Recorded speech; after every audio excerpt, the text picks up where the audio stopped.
26th of April 1986.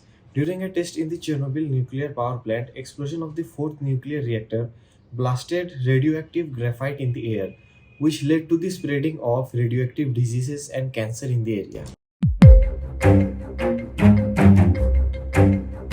Ukrainian authorities tried to hide the disaster, which had by that time claimed only 2 lives, when one employee was killed instantly and another died in hospital several hours later.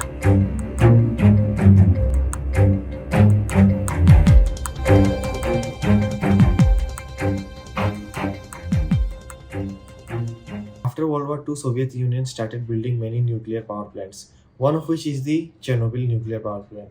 Although it is called the Chernobyl nuclear power plant, it is located 16 kilometers away from Chernobyl, in the city of Pripyat, in the north of Ukraine city. These power plants circulate electricity all over the country. But to keep these power plants operational, nuclear reactors must be working. But during power outage, it takes 60 to 70 seconds to get the generator back on to supply powers to the nuclear reactor. So they had to make a research to find out either the power generator from the nuclear reactors could run them until the generators can give them power. So they started a research.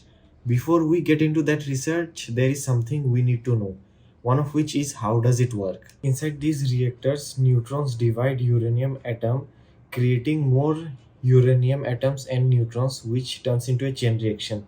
This chain reaction produces heat, which produces steam to run turbines that eventually creates electricity.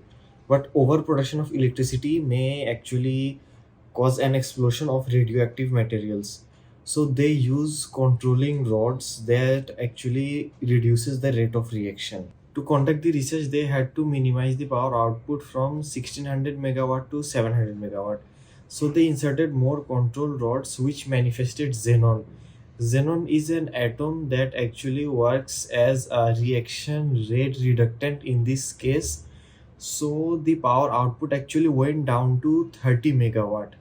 So to increase the output again to 700 megawatt, they took out more control rods.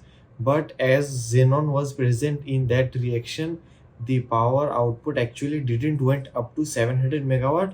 So they removed all the control rods, leaving only 8 of them, and denying the rule of leaving at least 15 of the control rods in a reactor, which instantly dried out the xenon present in that reactor, and the power output started rising abnormally. These nuclear reactors had a stop button in them, which actually inserted all the control rods together in the reactor to stop the power production immediately. But you see, there was a problem in this design. The tip of those control rods, the tip, were actually made of graphite. Graphite actually worked as an reaction accelerant in this reaction.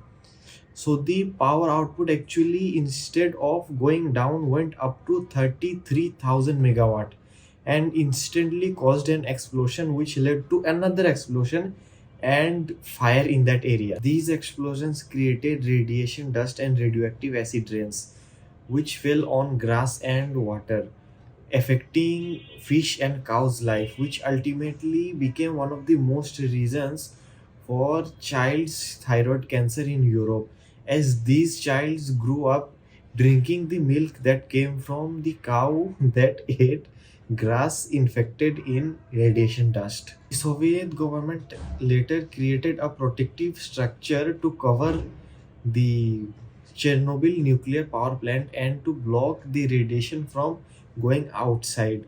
And this area was actually concluded as a restricted area by the government. This is my take on Chernobyl, a disaster created by a mere design flaw that managed to pull a lot of victims. And if you have enjoyed my video this far, then please consider liking and subscribing to my channel, and I will catch you in the next one.